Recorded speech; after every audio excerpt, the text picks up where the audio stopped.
All right, back to another new game announcement. We're going to announce a brand new game and universe from a new team of legendary developers. Oh, is it time? We've seen a lot of games. It's the one. Okay, okay. Everyone act cool. Please be good, please be good, please be good, please be good. Now we're talking.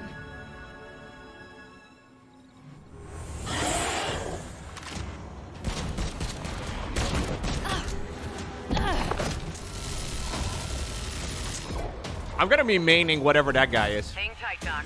I've got this. Yeah, that's my new main right there.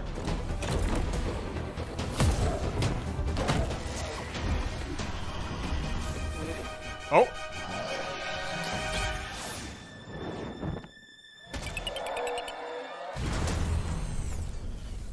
Never mind, I'm gonna be... You could make it. I'm gonna We be... gotta move. Now. Oh. There's a storm coming. Oh, you know what? There were a lot more on the ground. And hell's coming with it. Yeah, maybe they just hit a supply block there for a second. There it is, guys. Stormgate. Play Stormgate.com. There you have it, Tim. Congratulations. Oh. Stormgate is real. We have a name and some details. So, first of all, congratulations on this announcement. We're so excited about the return of RTS, brand new franchise. What is a Stormgate, though? All right, so Stormgates are portals that open during a massive solar storm that unleash the infernal host on future Earth. We're unveiling our first 2 factions today, but there will be more. So the Human Resistance, and we saw an archaeologist from the Human Resistance in that intro cinematic, and then also the infernal hosts, who are these demon-like monsters who come from another world.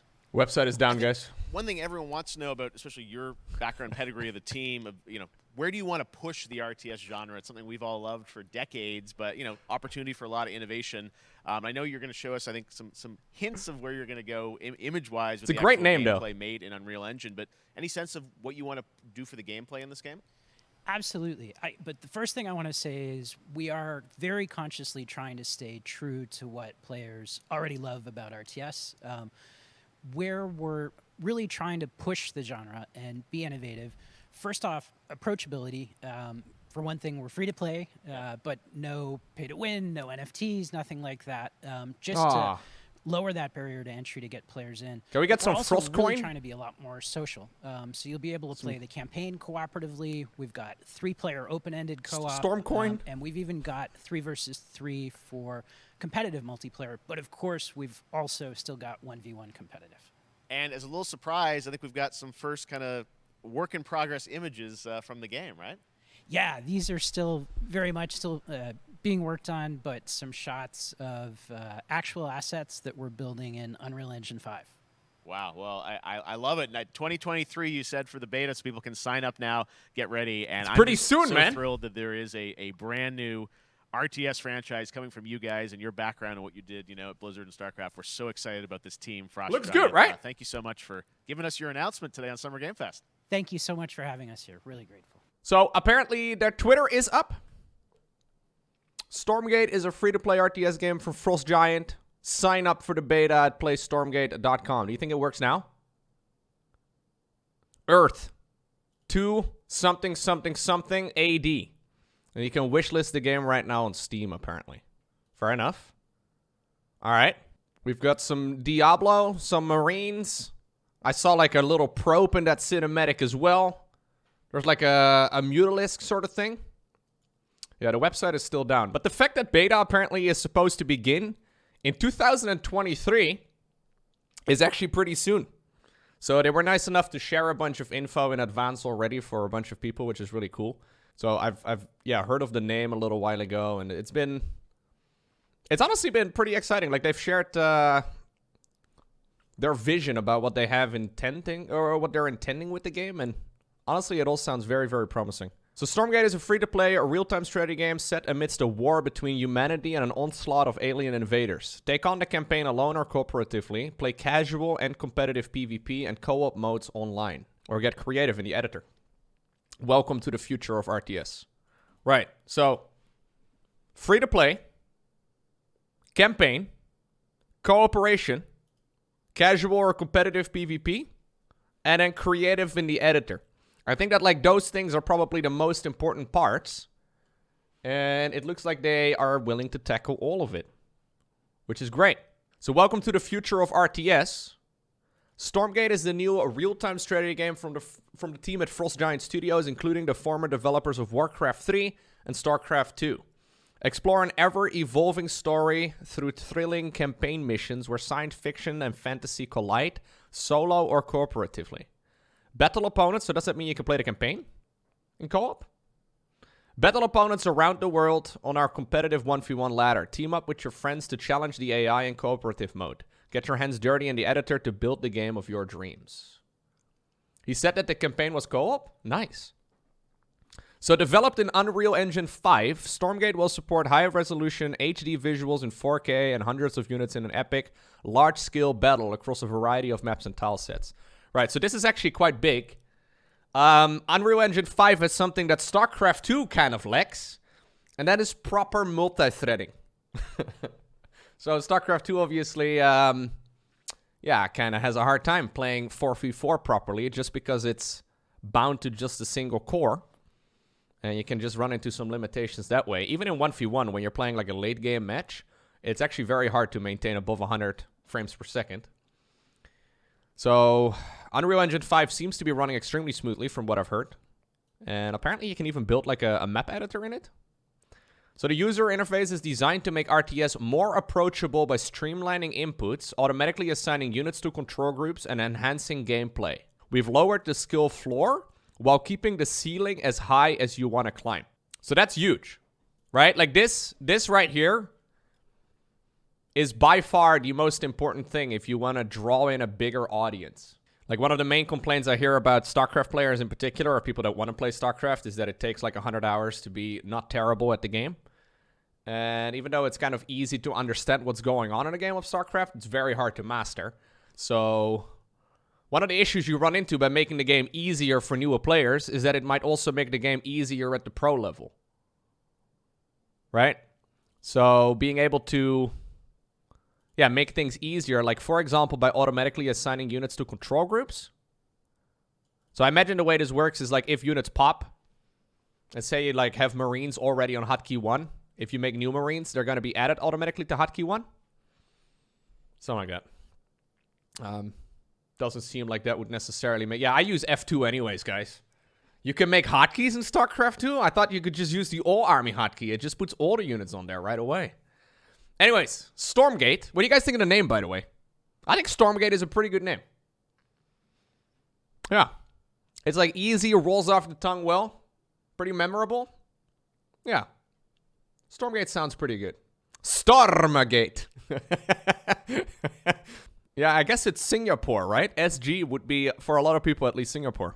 Epic story missions, Earth didn't stand a chance. Our story begins hundreds of years in the future after alien invaders hellbent on claiming this planet as their own poured out of the Stormgates and brought an end to the world as we knew it. Yet humanity survived. As the fully playable demonic Infernals return... Okay, I'm an Infernal main. Let's go, dude. Infernal main right here. Rank 1 Infernal player world. Hearing it right now. As the fully playable demonic Infernals return to unleash havoc once again, Earth's defenders must gather their courage and climb into their 20-foot-tall mechs to save the world. It's up to you to pick a side, harvest resources, build your base, and command mighty armies to decide the outcome. Alright. So, the first truly social real-time strategy. Whatever your favorite game mode, you can play Stormgate with friends. Campaign missions can be played cooperatively. Stormgate's open-ended co-op mode supports 3 players, and even 1v1 competitive players can make social connections through the built-in tournament system. So the campaign can be played with multiple people. I don't know if cooperative here means 2 people or 3 or more, I'm not sure, but that sounds great. Stormgate's open-ended co-op mode supports 3 players, so 3-man co-op, something that you can't do in StarCraft 2 just because of lag. Just like an engine limitation, but sounds fun. And even 1v1 competitive players can make social connections through the built-in tournament system. So the way the tournaments are currently run, for most esports, but especially StarCraft, is on an external website. Right? Like, you have to go through an external website, and it's very hard to actually set things up because the in-browser or the in-game options just aren't really there. One of the main problems a lot of StarCraft people run into as well when they play StarCraft is just how lonely the game is. You know, like, you may play the game for like 100 hours and, you know, meet like 3 nice people on the ladder, but the majority of your experiences are going to be against like barcode players that you probably play once or maybe many times, but you never know. Social connections, definitely something that Blizzard dropped the ball on, especially early StarCraft 2. Took a long time for chat channels and clans and all that for that to be available, So the next generation of RTS competition, Stormgate carries forward the storied legacy of world-class esports. Enjoy advanced matchmaking for players of all skill levels, featuring a competitive 1v1 ladder. Looking at you, Warcraft 3 Reforged, where your abilities will be, and I guess also Age of Empires 4. Anyways, where your abilities will be put to the test against similarly skilled opponents around the world. When it comes to competition, we've got you covered. Set up your own tournaments, participate in grassroots events, or qualify for professional esports matches, all from directly within the game. Free to play, never pay to win. So Stormgate is free to play so that everyone can enjoy the fun of RTS. Support the development of additional optional content that you enjoy without ever paying to remove nuisances or gain an advantage. So this is obviously huge. Unleash your creativity in the editor. Craft your own custom missions and minigames in our powerful and user-friendly editor. Draw terrain, create scripts, modify units, and publish your map for the community to play. Gather data about your content to take your creations to the next level. Make something fun, share it with the world, and be rewarded for your effort and creativity. So this is why a lot of people, myself included, have been excited for a little bit about this particular game. Because it sounds extremely promising. Like, it sounds like it's got all of the pieces to be like the next big real-time strategy game. Right? Like, it doesn't really have anything that I notice here that's lacking or that I wish, you know, it would have had. Now, obviously, there's no gameplay here. Apparently, we're going to have to wait until only 2023, which really is not that long from now. We're going to have to wait for a while to figure out if it's actually going to be as good as it sounds. But this sounds like by far the most promising real-time strategy game that's going to come out over the next couple of years. But you got to keep in mind is that the people that work at Frost Giant have worked on basically all of the, you know, RTS games that I personally liked. So that is not just StarCraft and Warcraft, but also, you know, games like Command & Conquer and Red Alert and all those types of games too. So there's a lot of experience in that studio. So if anyone is going to be able to make an RTS, it's probably the guys at Frost Giant. And if anyone's going to be able to, like, do it in the way that it's described over here, I really hope it's going to be them. Because it sounds great. Yeah, they're saying all the right things. Exactly. They're saying all the right things. If they can follow through with this, I am super excited. Now, one thing that a lot of RTS games, for example, run into when you play them, and this is for Age of Empires, but all of the other games that I've tried over the years, basically, is just unit responsiveness, right? So this is like a really difficult thing to master. And, I mean, you can't really write about it very easily in a paragraph like this. But if they can, like, you know, really nail unit responsiveness and just, like, the feel of the game, I think there's a lot of potential. I prefer my units derping like in AoE. Oh, it bothers me, man. Like, I said this before, but after playing Age of Empires for literally, like, 2 months straight and then going back to StarCraft 2, unit movement and the way that just things behave, it made it feel like StarCraft 2 was the game that just released and AoE 4 was the one that came out a decade ago. Like, genuinely, it sounds simple and basic, but yeah, it's really cool. I hope they can actually, like, nail that part of the game. Someone already made a parody account, the Stormgate balance team. Every unit should be able to teleport.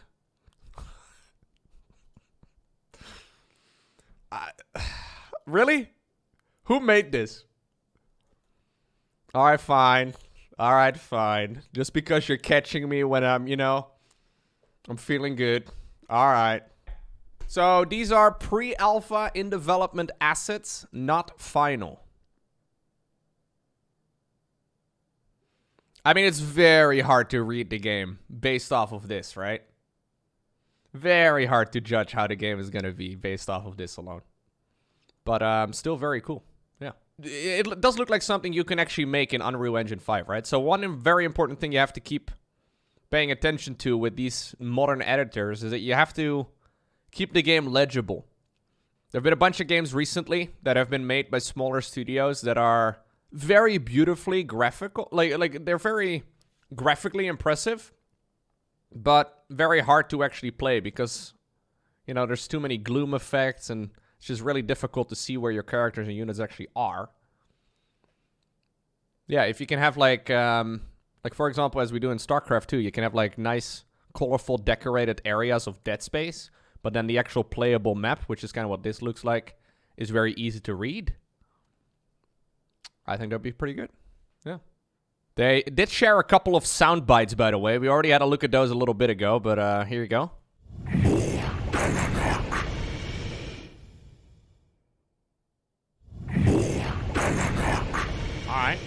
All right. That sounds very Diablo-y. Yeah. That's definitely the Infernals. What are the humans called? Are they just called humans? There was another one. That's this one right over here. The Human Resistance? Oh, okay. So it's called the Resistance versus the Infernals? All right.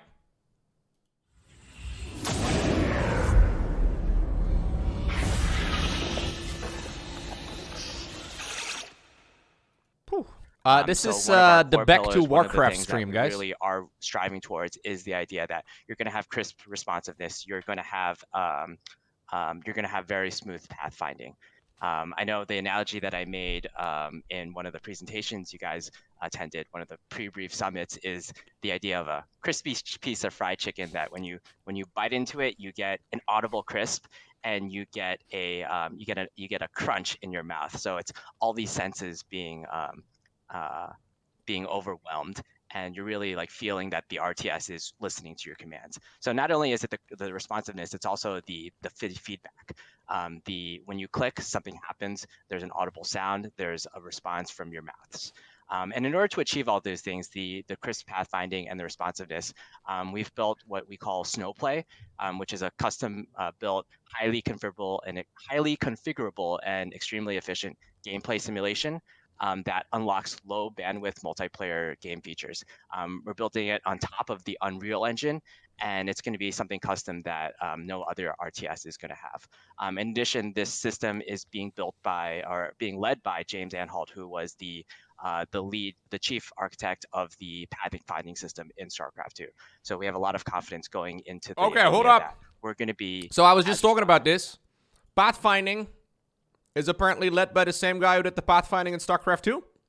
Every time I've heard the people from Frost Giant talk about the game, it seems like they really know what they're getting themselves into and what it takes to make a good RTS game. Like, I think that's probably why a lot of the people that have had some inside information are excited for it. Just because a lot of other games are just not developed with that same mindset, I suppose. Like, obviously, there's nothing delivered yet. Like, yeah, exactly. They seem to be very tuned in into what other people that play a lot of, Blizzard RTS games, what they actually want. And clearly they have managed to find the funding to be able to make such a game. So that must mean that there's enough people in the industry that are willing to invest money into making a game like this happen as well, right? Like, it's the only thing, I guess, that might get a little bit, like, now that I'm thinking about it, like, if they plan on, like, selling, say, additional factions or races or whatever they call them, at some point it could become a little bit messy, I guess. Like, if you add one more race right now to StarCraft 2, it would change the entire game. Like, everything would be different, and maybe that'd be fun. But you can't do that, like, 5 dozen times. Maybe you can, unless it's going to be, very minor changes to the different factions. Guess you can kind of do that in Age of Empires 4. Yeah, that doesn't really sound like a great idea. So I don't know what their plans on monetization are. As far as monetization goes, making it never pay to win sounds very critical. I mean, obviously, there's many games to monetize a game, or many ways rather to monetize a game. Yeah, they could do season passes with like skin unlocks. They could do. You can sell in-game cosmetics in loads of different ways. Maybe there's like co-op commanders or something along those lines, like DLC campaigns. Yeah, exactly. There's loads of ways to monetize a game without necessarily touching the 1v1. Esports can definitely generate revenue too, but it's much trickier overall, it seems. So anyhow, with the very limited information that's been shared, I am very positively excited about it. Personally, I'm going to be keeping a close eye out on whatever these guys are going to be producing. And hopefully, it'll be really good. Please be good. Please be good. Please be good.